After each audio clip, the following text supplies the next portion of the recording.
everybody. Hey, Peter. I hope my name's Peter Taylor. Well, there's Ed Barbeau. My God, very good. I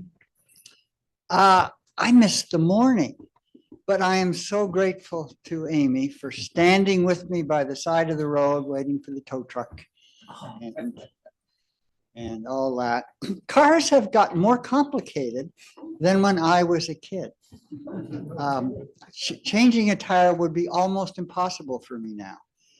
But the world has got more complicated as well. And that's why we're here. Our third debate, in fact, is on realizing the vision of the high school mathematics curriculum. And we've invited 4 teachers to share their views. Over the past few years, I've spent many hours in the high school classroom. And they were good hours. But lately, and what have I learned? Well, lately my thoughts have been moving toward ideas more on the level of what on earth our objectives are. Because every now and then in a complex process, you have to ask yourself, what are we doing and why? And that's a real puzzle for me. And so I'm so happy to have these guys talking at this MathEd forum. Okay, let me introduce these guys. I'll go in the order in which they'll be speaking. So Roger, Logan, I've known him for many years. He's spent the past 40 years teaching high school math.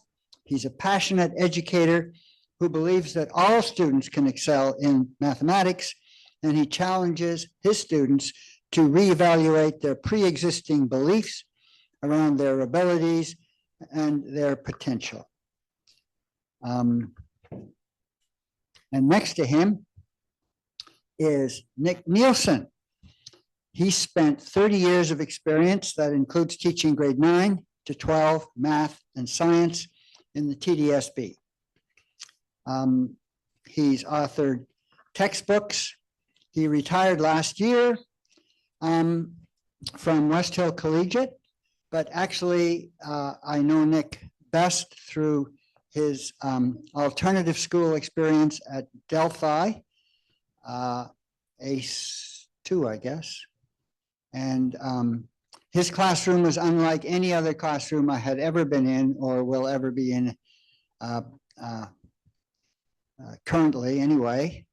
It was a journey of imagination to work with his students and watch how they responded to an invitation to do math. So that I learned a lot from Nick's classroom. Paul Alves, next to Nick, is entering his 2nd century teaching mathematics at the secondary level in Ontario, Canada. Currently, he is department head of math and computer science at North Park Secondary School. He's done a lot of work with OAME in executive capacities. He is currently emeritus executive member, has been humbled to lead the organization on 2 separate occasions, and he's also a member of the steering committee of the Fields Institute Math Education Forum, so the planning that goes into these meetings. Finally, Arden from the Ottawa Carleton District School Board. In earlier times, I did a lot of work in the Ottawa District, in the Ottawa Carleton School Board, and Anne was my go-to person. She did her master's degree at Ottawa U. That's probably the time I met her. And she was a student at Queen's, and she's an amazing person for kind of organizing things that need to be done. So it's really glad, I'm really glad she came all the way from Ottawa to be with us here. So let's go. Roger's going to lead off. Away you go. Thank you. Good afternoon, everyone. I would like to start with the vision statement that we were referencing, and I'll just read it. To help all students develop a positive identity as a mathematics learner, excuse me, and see themselves as mathematically skilled, to support them as they use mathematics to make sense of the world, and to enable them to make critical decisions, excuse me, based on mathematically sound principles. Taking that statement and kind of filtering it through my far too many years of being in the classroom, I fundamentally feel that we are not achieving that. Right? I want to start in with the first parts.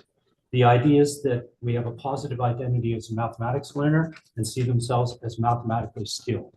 I think those two couple together, and the students have negative views on both of them. They do not see themselves as mathematically skilled, and therefore it leads into their perception as a mathematical learner.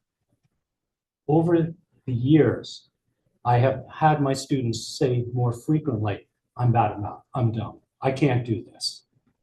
And they're vocal about it, but they're also vocal about it on their evaluations. There's growing numbers of blanks. They just, I don't know that. I can't do that. And why is that happening? I think there's a number of reasons, but coming back to the survey, I think we have to fundamentally look at how we are delivering mathematics. Right? There's students who have gaps, and those gaps are growing over and over the years. And each time we're adding a new layer onto what they're expected to know, but they're still at the previous step. So if they're still working with base 10 blocks, but now we need them to multiply because we need that as an inherent step into a more complex operation, but they don't have the skills to make that jump from where they are to where they need to be. Not saying that they shouldn't be working with base 10 blocks and manipulatives and all that. I just think that we are not pulling the students to the abstraction levels that we need as we get into senior mathematics. In my school board in Hamilton Wentworth, we have an overriding priority this year. In our grade 9 students, it's 8 for 8, grade 10 is 16 for 16. Is it more important to have them achieve 8 for 8? Or is it more important for them to develop the skills they need to move successfully into grade 10, grade 11, university, life? Is it important for them to know how to balance their finances or to have a grade 9 credit and sit in a room and go? Because that's what I see. I ask a student a question.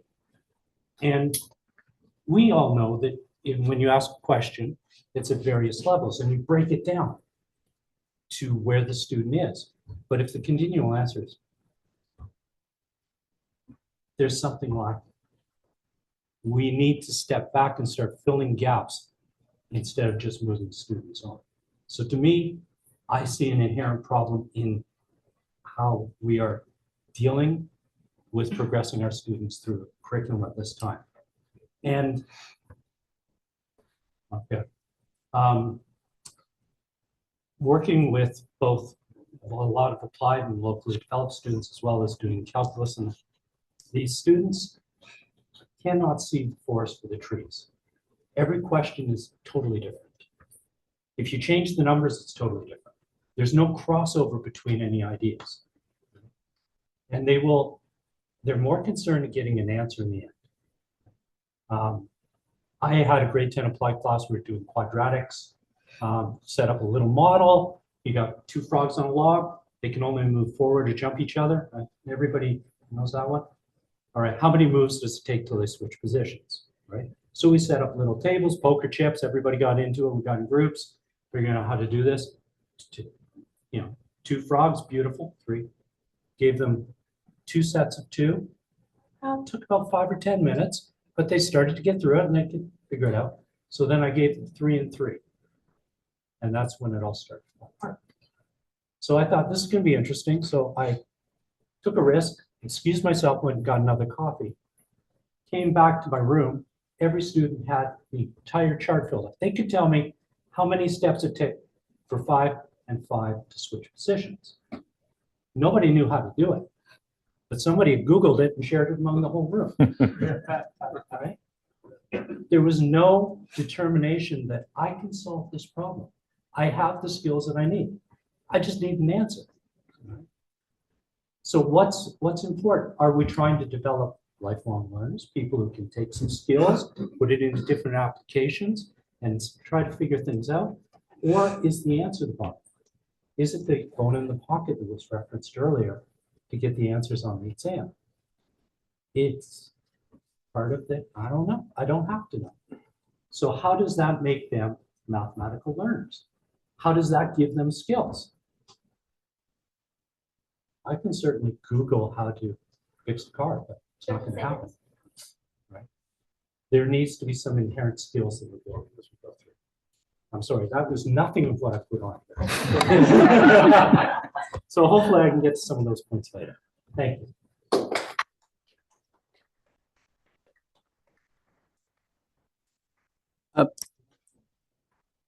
Before I begin, can I just get a show of hands for those of you who basically your primary area of focus is post-secondary? Just want to see who's post-secondary. Well, that's kind of refreshing to see some potentially some secondary people here, maybe some elementary as well. So we could have some good discussion. I'm going to cover these three things. So one is the evidence for the widening gap. I'm going to argue that incoming students basically lack the necessary skills and knowledge. I'll also argue that our students are not leaving school with a positive attitude towards mathematics.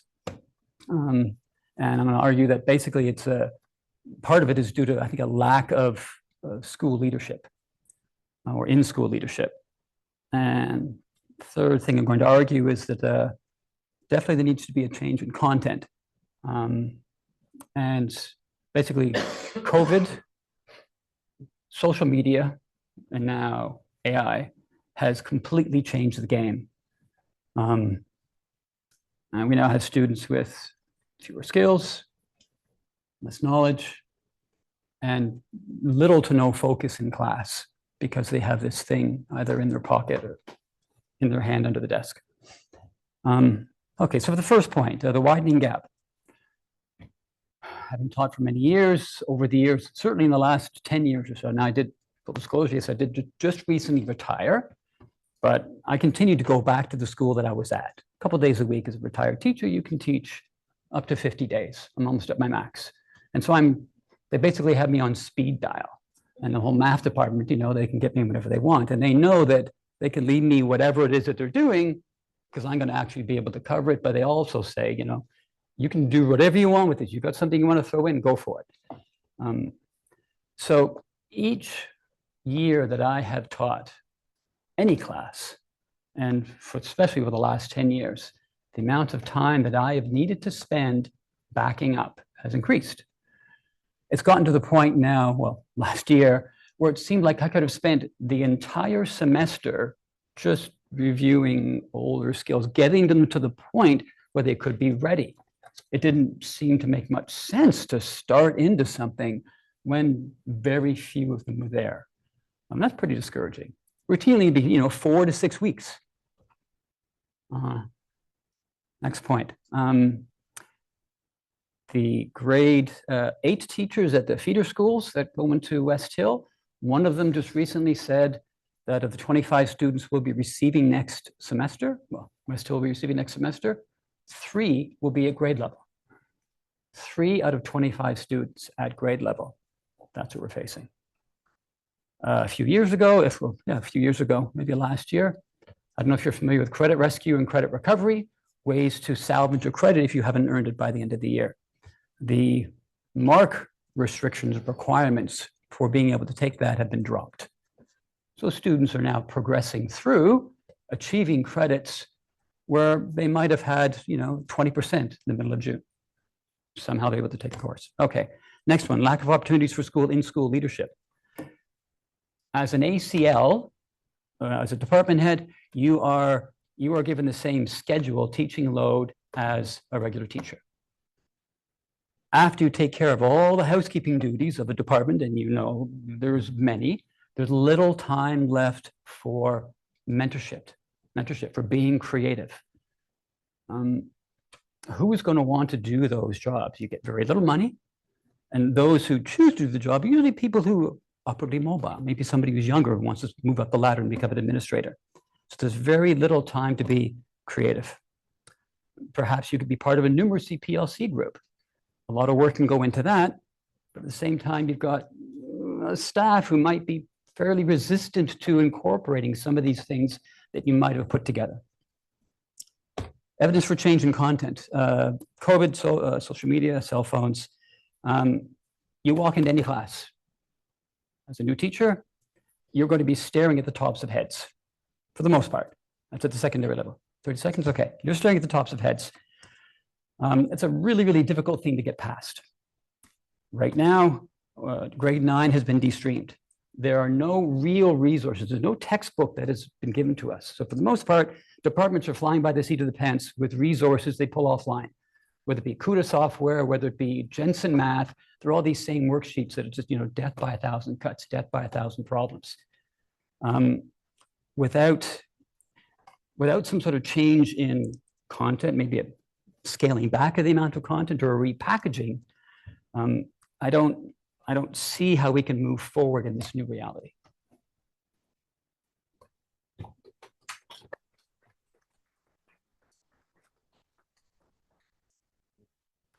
Okay. Okay. Sorry. So first, I want to be clear that, and I'm going to be reading I write better than I talk. So I want to be clear that what I feel that there is indeed a gap between the realized vision and the stated vision in the curriculum. But that doesn't necessarily mean that I don't agree with that stated vision in the curriculum. And by curriculum, we're going to be specifically discussing the grade 9 curriculum, the vision stated there, because when you look at the previous iterations of grade 9 or the grade 10 to 12 curriculum that still exists, there really isn't a vision per se. There's things around collaboration, communication, critical thinking, the emergence of technology, but there isn't that specific mention of curriculum. So in the grade 9 curriculum, it states that we want a vision that strives to support all students as they develop healthy and strong identities as mathematical learners. It's hard to oppose that vision. Okay, that's something that I think all of us in this room would want for all our students, regardless of whether you're teaching K to 12 or 12 plus. The issue is whether that vision is being realized. So I'm a data person. I love teaching data management. And so I'm looking for data. And so one of the things that we might look at too is what are students' feelings levels of confidence?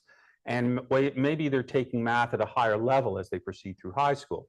And so in our particular school board, just this past February, released data on the proportion of students who are taking grade 11 university level pathways as they move through high school. And so the good news is that we jumped by 16% in a 5-year span. And so that might point to, okay, there's something there that maybe that vision is being realized. But what is behind that jump in 16%? So we know that all school boards in this province introduced or implemented the grade 9 de-streamed curriculum in the fall of 2020. Now, some school boards like mine also de-streamed grade 10.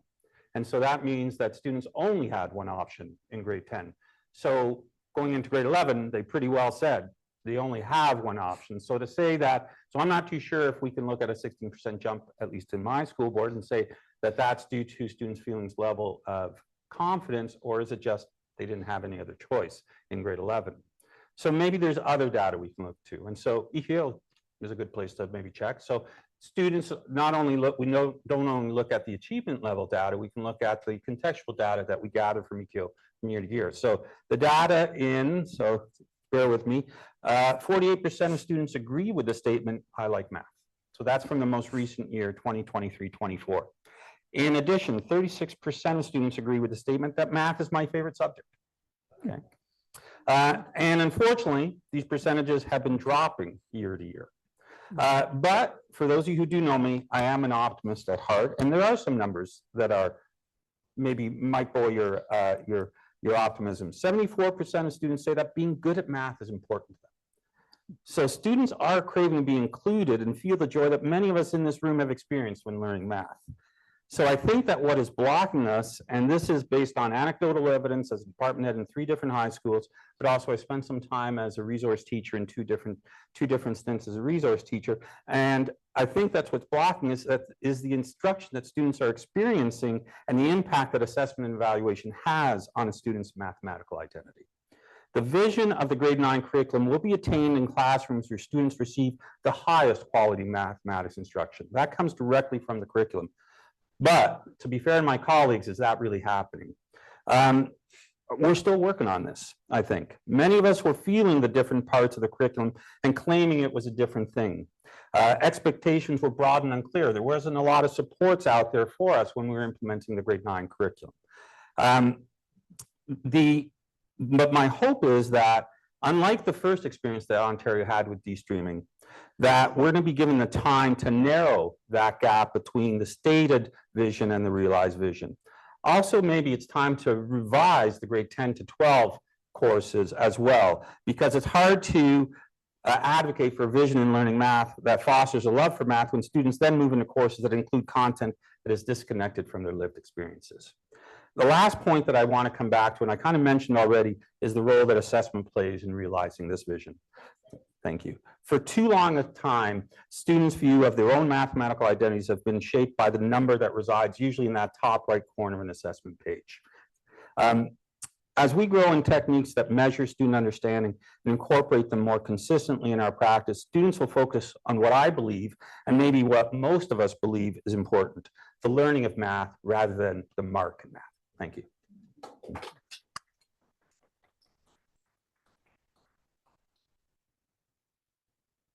Good afternoon. I am taking the opposing view. I am a relentless optimist. I have been an educator for 25 years. 20 of those were as a classroom high school teacher. So I've taught everything from non-credit math in 2 different contexts. One, teaching classes for students who've never had the opportunity to be in school. So these students, largely refugees who've not had the opportunity to become literate in a first language. So I was doing really elementary math for students who lived in war zones that were taller than me, bigger than me, and in some cases when I started teaching, older than me at times, not so much anymore.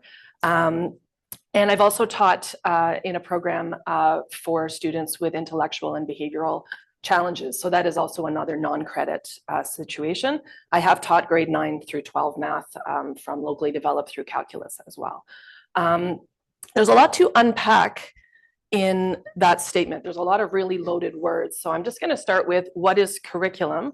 And we all come from an Ontario context. So what Ontario teachers, high school teachers think of as curriculum, I could stand up here and hold up a blue book and we would all understand that to be the grade 11 and 12. There it is. The grade 11 and 12 math curriculum in Ontario. The new grade 9 curriculum was developed in 2021.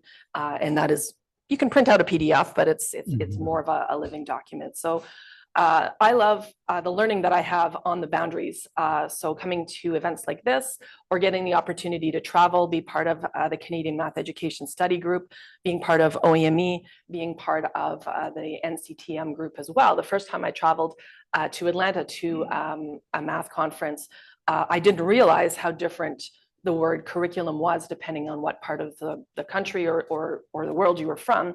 My American colleague was the chair of a math department in Chicago of close to 5,000 students, and there were 40 math teachers in that building, and she did not have any teaching responsibilities. And what she called a curriculum was the textbook. And I had to understand that, oh, I'm using this curriculum or this curriculum. And it took us more than one coffee to understand that we were not talking about the same thing. I have a curriculum to cover and I had a choice of textbooks or other resources to support that. So the word curriculum there in Ontario has a very sort of specific meaning. In the Ontario math curriculum, I'd like to just point out that there are overall and specific content expectations, but there's also process expectations and a lot of verbs in the curriculum. So when we're talking about the realized vision or the enacted vision, which I'm going to get to in a second, there's a lot of action there that I think kind of is a little bit lost in the statement of the question there. So this points to the intended and the enacted curriculum. Again, more loaded words. I could unpack those for a long time, but what educators plan to teach and what students are expected to learn doesn't always line up with the actual implementation of that plan in the classroom, which includes teaching methods and student engagement. I'm glad that the stated vision has sort of been stated a couple of times. I've got the same words in front of me here. I'll just touch back on the most recent version before the 2021 grade 9 only change in the 2005 document, which is what it replaced, and the 2007, which is the grade 11 and 12 one. It does state that the Ontario math curriculum must serve a number of purposes. It must engage all students in math and equip them to thrive in a society where math is increasingly relevant in the workplace. It must engage and motivate as broad a group of students as possible, because early abandonment of the study of math cuts students off from many career paths and post-secondary options. I'm going to talk, I've got 2 more points. The phrase actual achievements. So this is really important. I hope we come back to talking about this. What's the metric? What do we value? What is schooling about? And I was going to send Kitty 1 or 2 slides with some data on it, but I'm going to ask you to just close your eyes and think about the PISA data. I'm going to paint you a picture of what that looks like. In 2003, the Canadian scores were around 525, and that is for all of Canada, not just Ontario.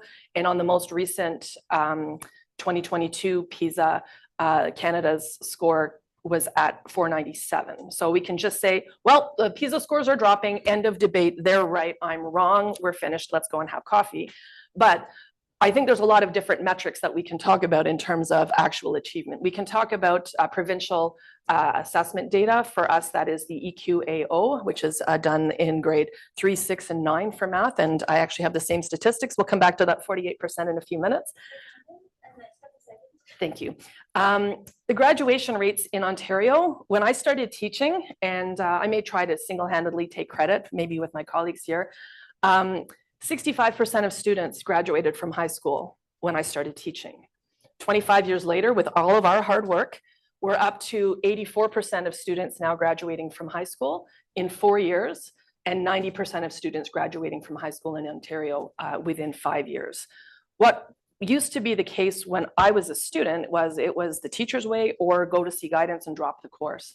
We are keeping more kids in math now at higher levels. And I will concur that my district as well, we've de-streamed grade 9, grade 10, and more kids, far more kids are taking the university path mathematics, which means there's a lot more kids in there that weren't in there when I was a high school student and a first-year student myself. So when we're talking about the actual achievements, sure, the PISA scores have gone down, but we have a lot more kids that are working in math. And I'll end with this one.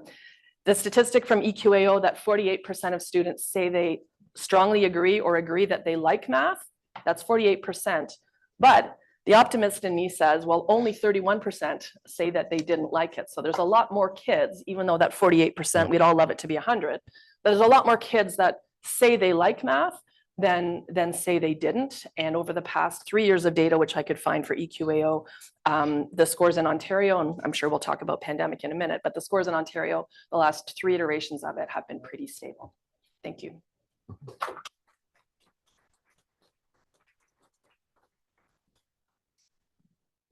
So I believe we now have 15 minutes for a freewheeling debate among the debaters. Up to you guys, where you go.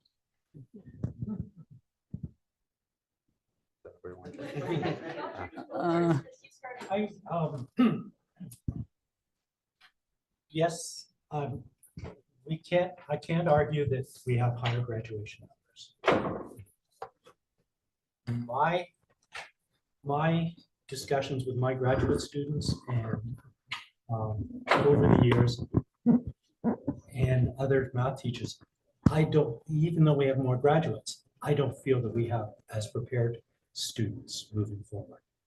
I see you, as you would see them in your university or college classrooms. I don't think we have students with the resilience to buckle down and fight. I think the students are not less intelligent. They're just expect far less of themselves, and we've had less and less expectations on them. I think we've had a weaker curriculum and weaker teacher expectations. Pandemic was horrific for us, as it was for everybody. Students stopped learning during that time. I think there's a number of factors going on here. And I think the politics of high school education, success, but are they successful? I'm glad my kids are through high school. I wouldn't want to put my kids in high school now. I don't have faith the way I had faith 30 years ago.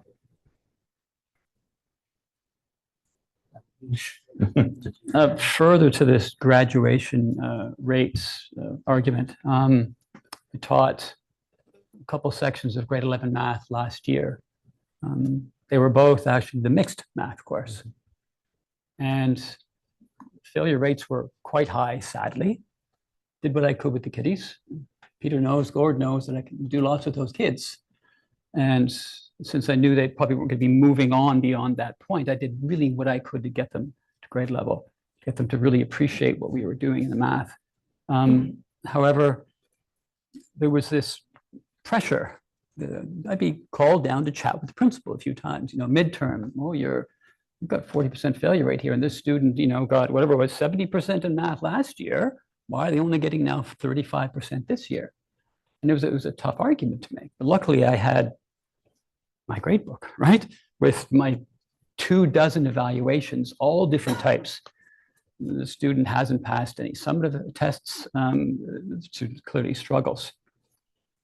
When I went to grad, some of these students were grade 12 students. It was their last math course, second semester. When I went to grad, I saw these same students walking across the stage, graduating. They didn't get the credit with me. They might have achieved a 37 or 38%, yet somehow they're walking across the stage with everybody else. It's nice to see them there. I'm not sure. I can't speak to how it happened, but it did happen. As teachers, we're required to decide at the end of the semester, if a student has failed, what are our recommendations for future success? Should they qualify for credit recovery? It used to be, they get, if they had 35 or 40%, or they miss a unit, sure, let's recommend they do credit recovery, and they do that next semester with a new teacher. Those requirements are gone. I would have rarely recommend credit recovery because I knew for a student getting a 25% is just not reasonable. Somehow students are still getting the credit. And even if they do get it, they're achieving a 50% and they think that they have the skills to move on. And we know that's really not the case. I'd like to think that they feel better about themselves, but it's sort of a false sense of greatness. I don't know what it is. Yeah. Can I just jump in on credit recovery in our school? Mm-hmm. If the student has failed, we are asked to prepare an activity that they can complete within an hour, which covers the entire curriculum. But they had a 15% on the 4 months leading up to that. And within an hour, they can show me mastery of the entirety of the curriculum. And they get a 50, and then they go on to the next course. To me, that's impossible. But that's the expectation. Give them the credit, let them move on. So again, we are reinforcing the gaps, right? We don't have an accountability on the students and the teachers. I'm not taking myself out of the equation to fill the gaps. If they're working at this level, wonderful. I believe that they can excel and they can move forward, and I will be their first cheerleader. My job now is to tell them somebody believes in me. First and foremost, they get a 52 on the test. That's 7% higher than you got on the last one. Look at you go, kid. Right? Now, what are we going to do next? Right? No way are they prepared to do the next course, but I'm trying to get them to change their perspective, right?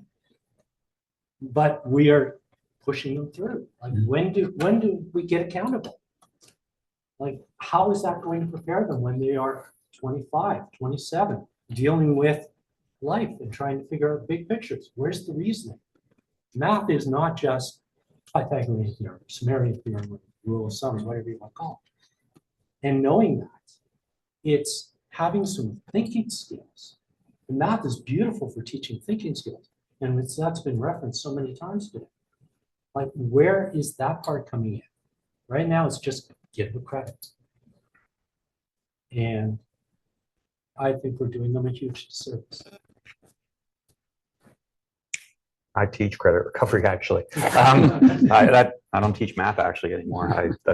I only taught one credit of math this entire year. And I think, having a higher proportion of students graduate, I think that's something we should all celebrate. And how that's happened, like, there's nothing, it's not just, I think it's foolish for us to just point at one thing and say, we're just making it easy for them. No, we had learning to 18 became a policy, kids who are in school. And yeah, it's become more challenging since the pandemic. It's definitely become more challenging. Last year, I was a de-streaming transition teacher. Most of my time, I hit my 10,000 steps every freaking day because most of my time was chasing down kids who should have been in class but were wandering the halls. But the thing was, once we got them into those classes, they were getting their credits. And so I think that's something that's a success we should celebrate. The credit recoveries I teach is for those students who, like, I think of first semester, student who was in grade 10 3 times, didn't get their credit. I go, okay, sticking that student back in 4 times, this is good. This is well used resources. No, so they put her in my credit recovery class, and I pulled up a program for an entire semester and just kept kind of, come get there. And the great thing about, and again, sometimes maybe what we're trying to do is when we think about our, and that's the other thing too, this whole debate, it's not just a debate around high school curriculum, it's a political debate here too, right? There's a lot invested in knowing that those numbers are good, whether it's EQO or graduation rates or whatnot. And that's the reason that the de-streaming thing didn't go so well the first time through. But you do have to maybe think about, maybe are we kind of applying a paradigm from 20 years ago to the students we have now? They have a device right in front of them, usually every day. There's tons of stuff that these students are dealing with, like you were mentioning, and some of the students we have now, new Canadians that are coming through with experiences that maybe 20 years ago we didn't anticipate. And so the credit recovery course I teach, it's basically, it gives those students who would have floundered in kind of a traditional classroom setting that opportunity to say, and I say to them, if you miss 2 days a week, that sucks. I'd like to see you here. But at the same time, you would have been behind 2 days in that class you would have been in. You just pick up where you left off with me. Okay. You just go at your own pace. And just to see that some students who had who were floundering and failing in a previous kind of the way they thought about what the way high school should be structured are now kind of succeeding. And maybe that's something we need, is to kind of rethink what high school should look like as well. But we're talking about the high school math curriculum, and I'm gonna go back to something I said. Assessment plays a big role. Like, I cannot think of, like, okay, another piece of data. The proportion of students in our grade 12 who are leaving, we've had to battle so many students to say, you cannot go part-time because they want to go down to 2 credits. Why? Because they want to drop calculus. Why? Because they want to go to local private school to buy that credit. And that's become something that is endemic, and at least in our community. And despite our kind of appealing to saying you're not going to get an experience that's educationally kind of rich there, I hope that you at least stick around here. Even if you go to private school, stay with us and come every day. But that's data there. Like, kids are focusing on a mark and not focusing on the experience of learning math. And that's something that unfortunately none of us up here can have an impact on. It's something that's beyond us to a certain degree, that they're chasing a mark that we know is just, it's just like averages of 100%, which is just so tough to accomplish. So there's kind of these layers to it that are so difficult to untangle. But I go back to assessment plays such a huge role. And again, starting in grade 9, like I don't want to kind of get on a completely different tangent, but I've been an advocate of gradeless assessment for a long time. Standards-based, no marks ever will a kid see. And then the reason is because it impacts their identity. Who wants to go to a class when they're failing all the time?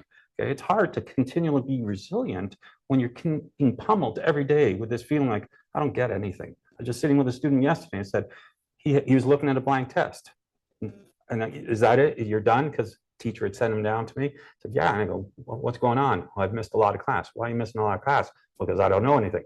I don't know anything, so I miss a lot of class. It kind of feeds on itself, doesn't it? So yeah, so it's hard to break that cycle. So assessment plays such a huge role for the feeling that these students want to be in class, especially when we think about those kind of students who really are in risk. Sorry. That's great. I did neglect to say in my opening that the last 5 years I've been a high school vice principal. So I'm still an optimist despite that for 5 years. And I've made the principals list for my board, which will mean hopefully in the fall that I'm going to be having choice and leverage in terms of the math program that's offered at my school and being able to allocate resources and make things a priority. So in my role as an administrator, I sit down with teachers and we make these decisions about who crosses a stage and who goes to credit recovery. And I can only speak from my own context, but it is true that a lot more students walk across the stage than when I went, but that doesn't mean that they got their diploma. So having students who may have only been in Canada for 2 years, but they only have 9 credits because they've learned English and all kinds of other things at the same time, denying them the opportunity to cross the stage with their cohort has impacts. I mean, we can probably talk for days on that, but the graduation rate is whether, it doesn't matter if they cross the stage, it's did they actually get their, in Ontario, their OSSD, their Ontario Secondary School Diploma. Another piece is in my school, in my board, no student that would have 15% would be made to write a 1-hour evaluation. With us, where we would do a credit recovery is if the student was largely over the top in most of the expectations in the course, but had been away, went to, our school has a French exchange program. Kids go to France for 6 weeks. If they missed out a chunk of things, or if they were in the hospital or whatever happens, they can work towards the expectations there with credit recovery. So we don't have tons of kids in it, but I do get my 10,000 steps in a day. And I spend a lot of time in the student success room, chasing the kids, bringing them to the pole of my school, and making sure that they're not in the washrooms and outside and all the other places. I'd just like to call back to a phrase that was used earlier. I know the feeling, having been a classroom math teacher for 20 years, and I see it in my current context as well. It is emotionally difficult as a teacher when you're looking out at a class and trying to plan and be human and be good to all of these 30 bodies in front of you and your own family at home and all the complexities in between. But it's never the kid's fault if they're not at grade level, right? That's a systemic problem. So what is the purpose of schooling is the topic of many PhD theses, and I've got another sort of 2 minutes to talk here. But if the kids aren't at grade level, it's our job to take them where they are and move them forward. And I feel really strongly about that. And just like Paul said as well, oh, sorry, one other thing, in the PISA data, all of the countries followed the same trend generally that Canada did. So we're in the same relative position of being reasonably high ranking in the PISA data in all of the countries. So it is interesting to kind of probe that variable, because Ontario's curriculum is different than British Columbia's curriculum, is different than whatever they call curriculum in each state or school in the United States or in other countries, right? So there has been a worldwide or OECD-wide decline in scores, well beyond what we're talking about in terms of the Ontario math curriculum. I guess a question that I have, a challenge I have for those of you in post-secondary is if we are trying to meet the stated goals of the high school math curriculum, which is what my employer requires me to do as an employee of the Ottawa Carleton District School Board, I wonder where that lands in first year courses. So I'm with teenagers all day at work, and then I go home and I've got more of them there. I have a 17-year-old daughter in grade 11, so she's coming up to university applications. And my son has done 2 years in math and economics at university. So I'm living this as a mom as well. And my question is, and I know that there are varieties of ways of doing this, but what does that first year math course look at? And our colleague Richard Hashino, who's not here today, but we've had opportunities to work, he's in Vancouver or Squamish. But when he was at Quest University, a liberal arts school in Squamish, which has since closed, the first year course that he was teaching was around problem solving, and the linear algebra and the calculus courses were done in 3rd and 4th year. So students landed at Quest did different kinds of mathematics than I'm hearing in other conversations, maybe than at your institutions, and then did get to, at the end of a 4-year degree, the kind of math that a lot of you are teaching, whether that be in math or as service courses. But they did it a bit backwards compared to the experience that I had as an undergrad. So that's kind of interesting as well. So again, you may be feeling that students may not be as prepared in first year as they were 20 years ago, but there's a lot of other purposes of schooling and high school schooling. And not all of our purposes of schooling are to prepare students for first year math. We're preparing students for lots of other things as well. So I've got some more thoughts, but I'll leave it for there now. Thank you, Anne.